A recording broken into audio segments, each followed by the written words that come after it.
The overall goal of this culture method is to propagate human-induced pluripotent stem cells, or human iPSCs, at a small scale to specifically enable their routine characterization through immunocytochemistry.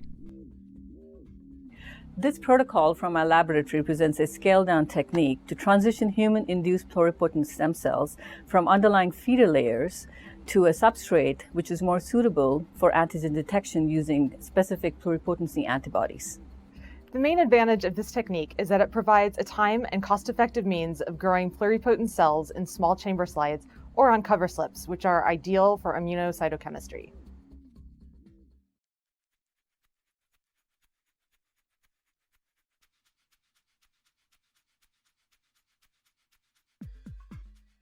On the day of passaging, remove the matrix-coated plate from 4 degrees Celsius and allow the plate to acclimate to room temperature for 1 hour in the tissue culture hood. Next, aspirate the medium from one well of a 6-well plate of human iPSC culture growing on iMEFs and replace it with 500 microliters of collagenase dissociation reagent.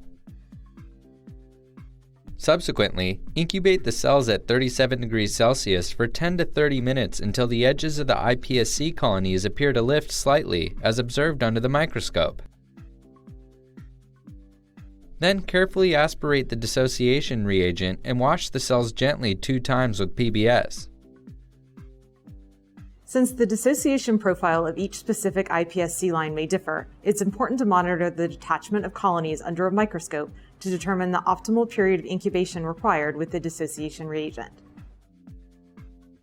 Add 1 milliliter of room temperature MTESR complete medium with 10 nanograms per ml.